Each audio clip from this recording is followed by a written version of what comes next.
Hai, namaku Hermawan Irlandi. Temanku sering menyapaku dengan panggilan Harry. Aku kelahiran Sukabumi, 23 Mei 1992. Aku tinggal di kota Bogor bersama kakak perempuanku semenjak lulus SMA. Aku anak keempat dari 4 bersaudara. Jadi aku anak bontot atau bungsu. Sebenarnya aku tak pandai dalam hal menulis, apalagi dalam hal bercerita. Jadi maaf kalau alur dari blog ini tidak menarik dan buat kalian bosan.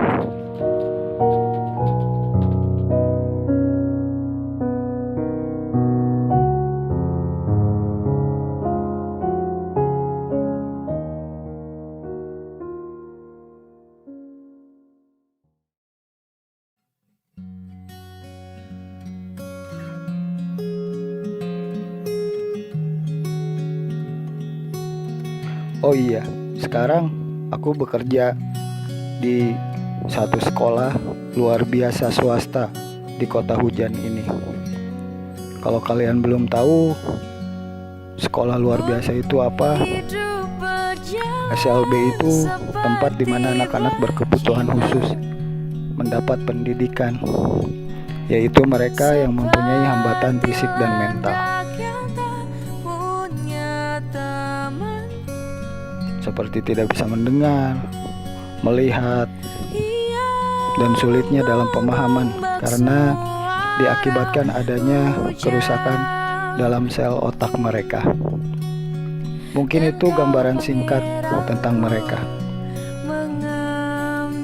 Mengenai profesiku, awalnya aku hanya sebagai tenaga administrasi yang ditawarkan dulu sama teman lamaku.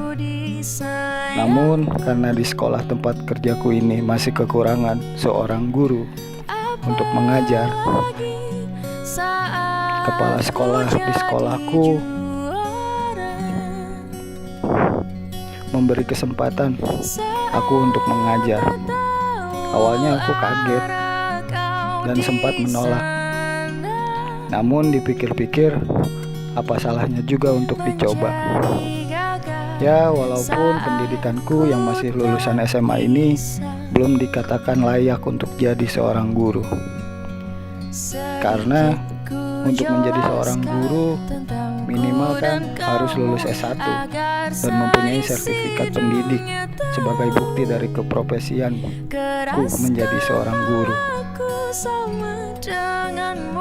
Waktu pun terus berjalan dan tak terasa sekarang adalah tahun ketiga aku mengajar di SLB ini. Hambatan dan keluh kesahku mulai hilang karena aku mulai menikmati prosesnya.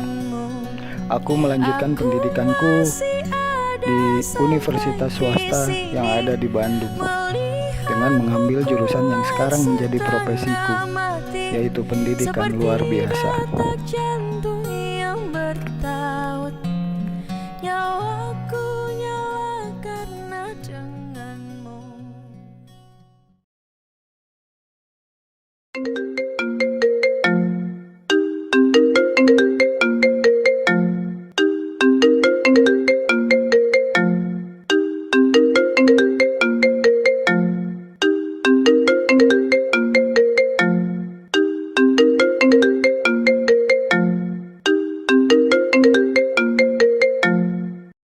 Pagi sayang. Ya, Lama banget ngangkatnya.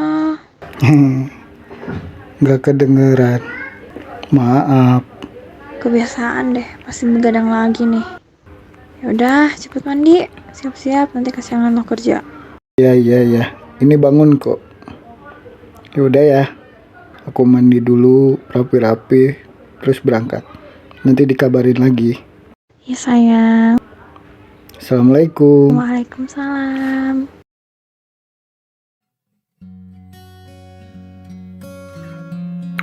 Kegiatanku semakin banyak. Ternyata bukan rindu saja yang berat. Menjadi guru sekaligus mahasiswa pun ternyata berat. nggak semudah yang kita bayangkan. Aku harus lebih pintar-pintar lagi dalam membagi waktu antara kerjaan dan tugas kuliahku. Sudah tidak ada lagi waktu untuk aku bersantai. Apalagi di masa pandemi ini, segala sesuatu halnya dikerjakan secara online. Mulai dari aku memberi pembelajaran kepada murid-muridku, membuat lembar kerja untuk mereka, ditambah lagi harus mengikuti perkuliahan secara online, mulai dari hari Kamis sampai hari Sabtu. Rasanya 24 jam itu terasa gak cukup bagiku.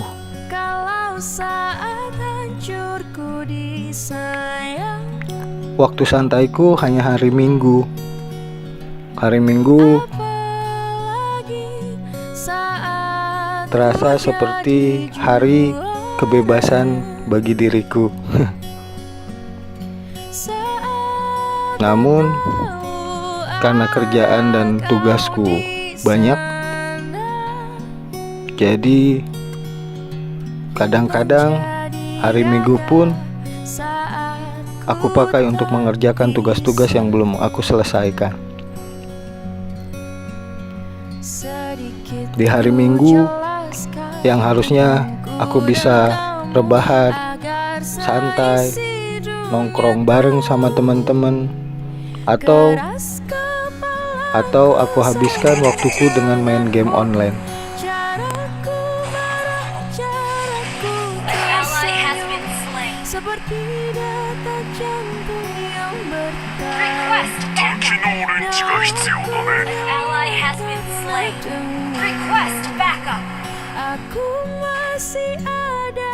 Keseharianku kini berubah, bisa dibilang 180 derajat balik arah, yang dimana dulu waktuku banyak kuhabiskan dengan main game, nongkrong, main sama temen-temen.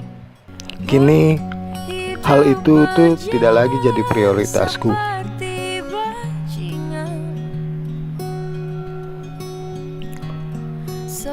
Kadang teman-temanku mengeluh karena aku sibuk dan sudah jarang lagi nongkrong bareng mereka. Aku mau kita putus. Hingga pacarku sendiri pun jengkel dan jenuh dengan keadaan. Gak ada hubungannya sama yang lain. Aku gak kuat kalau kayak gini terus, dicuekin, gak diutamain. Mulai sekarang, kamu urusin aja kesibukan kamu sendiri. Jangan hubungin aku lagi.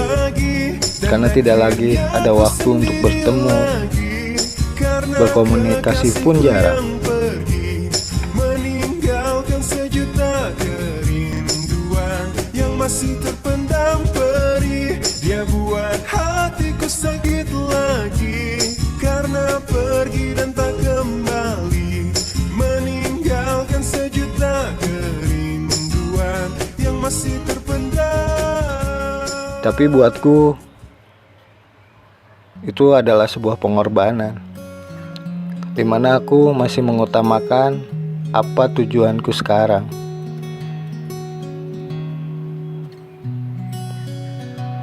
Masalah jodoh, aku yakin jodoh itu gak akan kemana, paling ke temen. Nanti juga jodoh bakalan ketemu kok.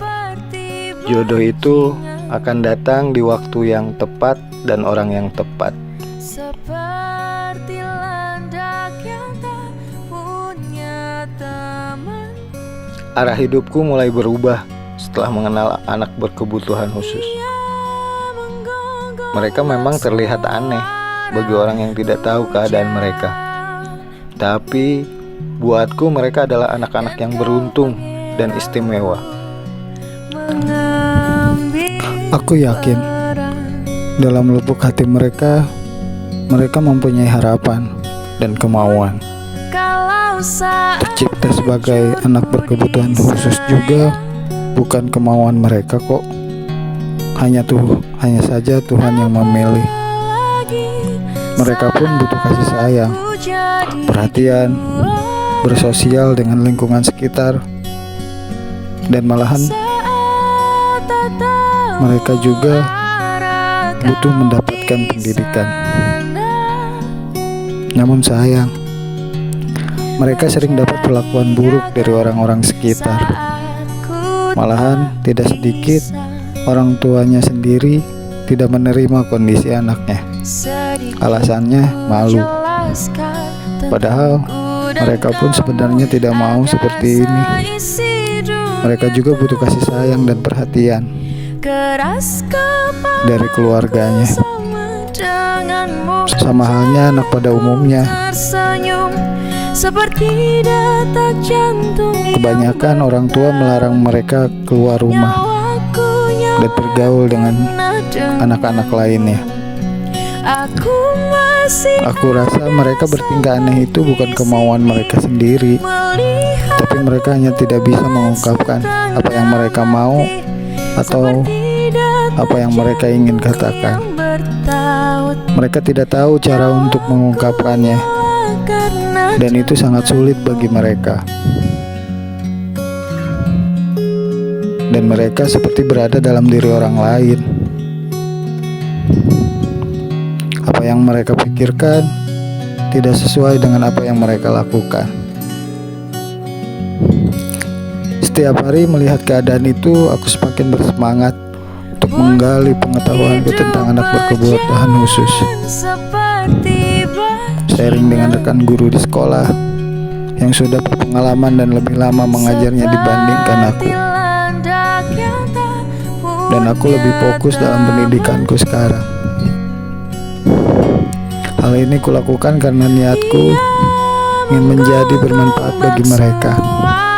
Setidaknya aku bisa lakuin sedikit apa yang harus aku lakuin, dan sedikit membantu mereka. Dari mereka aku banyak penggalan cerita yang membuatku malu dengan semangat mereka belajar. Sedangkan aku dulu di sekolah, sebagian besar waktuku kugunakan untuk main-main.